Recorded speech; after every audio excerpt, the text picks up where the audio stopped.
Welcome to the Oasis. My name's Mike, and today I'm going to be talking about the HTC Vive Cosmos.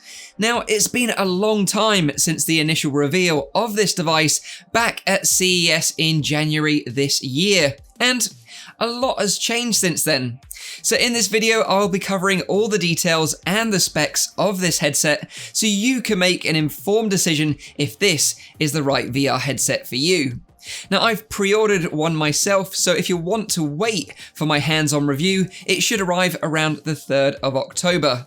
I hope you find this video useful, and without further ado, let's dive in.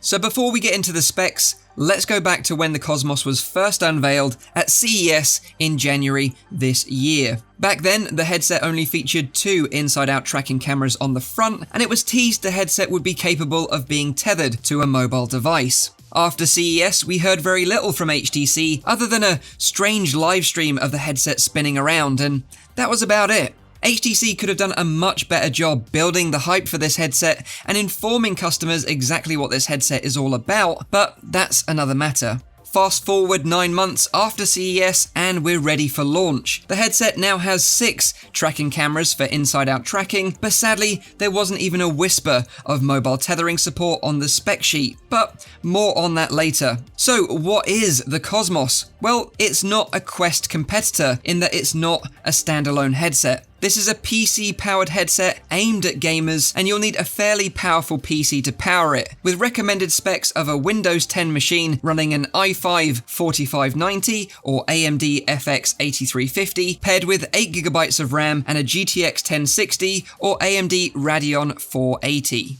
So let's get into this headset in a little more detail, starting with the ergonomics, as the Vive Cosmos will sport the Halo-style headstrap, as we've seen previously on the PSVR and the Oculus Rift S. The Halo design comes with an adjustment dial at the back and built-in headphones. Another new addition to the headset is the flip-up display, and I kinda like the look of this feature, as I'm constantly resting my other headsets on my forehead to mess around with settings when recording content, but I have concerns about it not sitting firmly on my face due to the hinge, which was an issue with some Windows mixed reality headsets. Thankfully, the headset features a manual IPD adjustment. This is so you can correctly configure the headset to the spacing between your eyes for the optimal experience. This was a feature that was lacking on the Oculus Rift S, which I thought was a huge oversight from Oculus.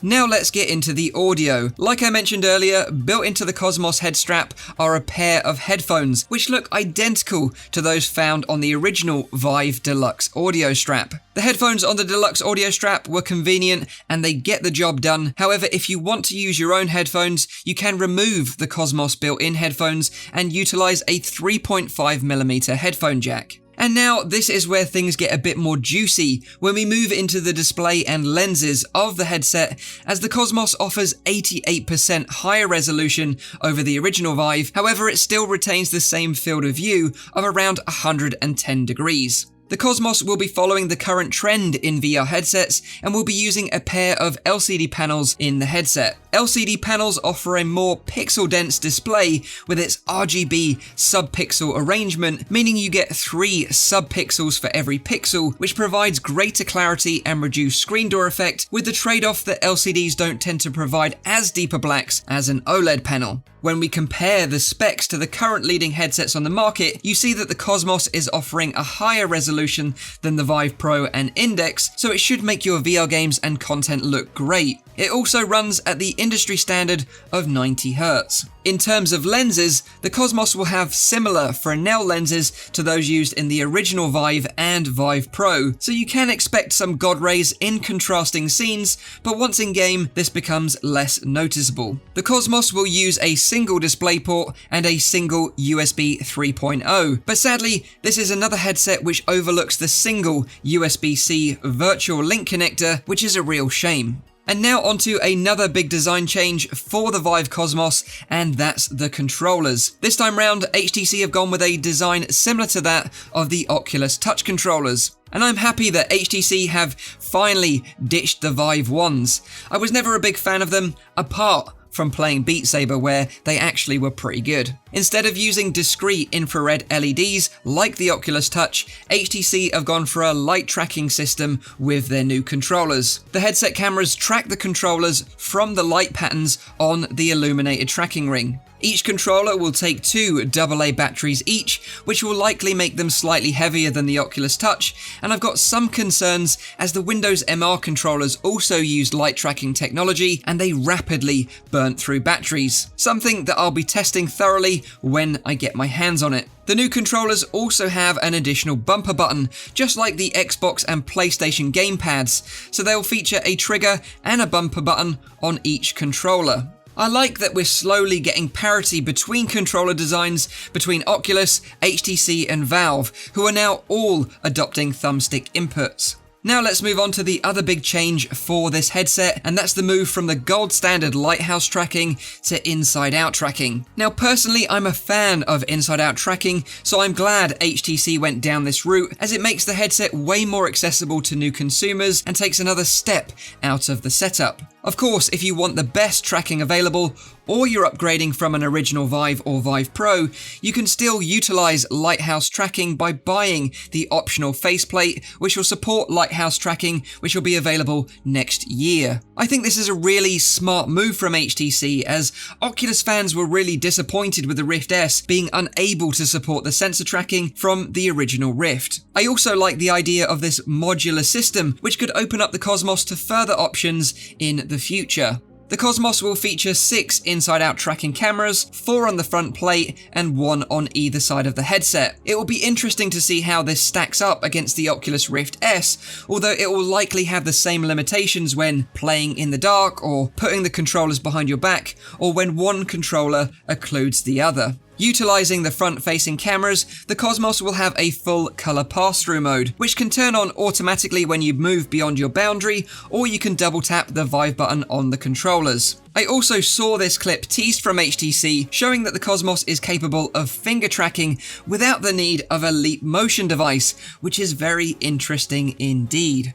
HTC have stated that the Vive Cosmos will be compatible with its Vive wireless adapter, which released last year for $299 US. When I tested the wireless adapter, I thought the wireless solution was a great addition to the Vive Pro, which I used for testing, and using a wireless headset is really liberating. The only reason I ended up ditching this solution was due to the performance it was taking on my PC whilst recording or streaming gaming content at the same time. But of course, this won't be an issue for most people out there as long as you have a high-end machine. Just be aware that you'll also need the Cosmos kit for the wireless adapter, which will likely cost an additional $60, as the Cosmos needs a 21-watt battery to power it. We don't have a release date for the Cosmos kit for the Vive wireless adapter just yet.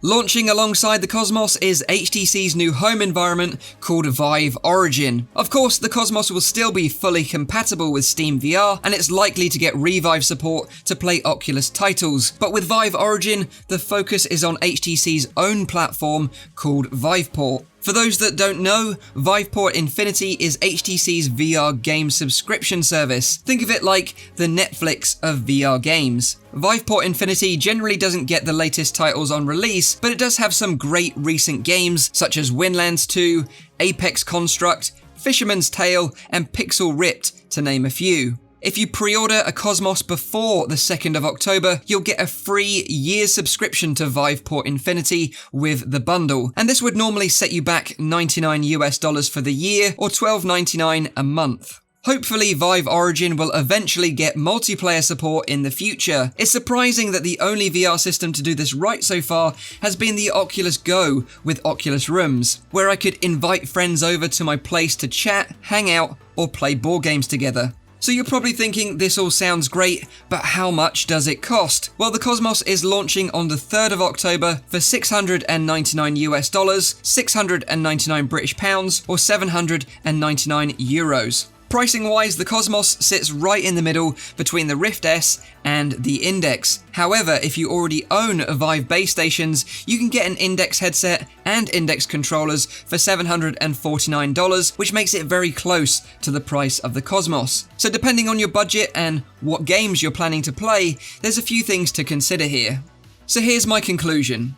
The Cosmos has some tasty specs in terms of display, and I like the move to inside-out tracking and the new controller design. However, the lack of mobile tethering support, which was originally teased, makes this just another VR headset on the market with a marginal increase in specs. I still feel like if you want the ultimate high-end VR headset, the Index is the one to go for, despite it lacking the content to show the system off to its fullest potential right now. The main competition for the Cosmos is of course the Oculus Rift S. The Cosmos beats it with high resolution, manual IPD and likely better audio, but will that be enough to justify almost twice the price without the benefit of the exclusive content that Oculus can offer? We'll have to wait and see.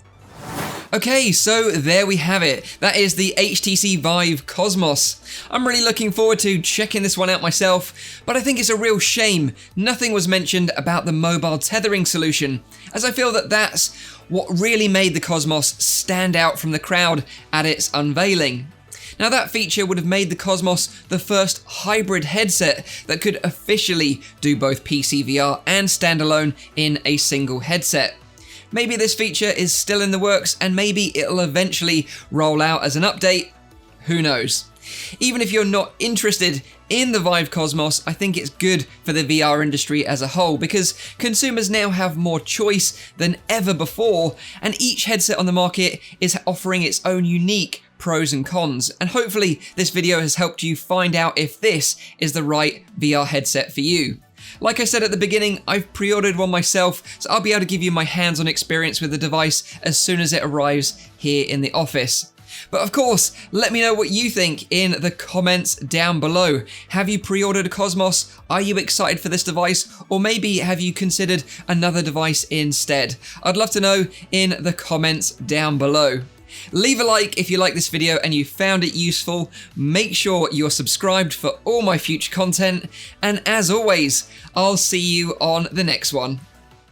Cheers.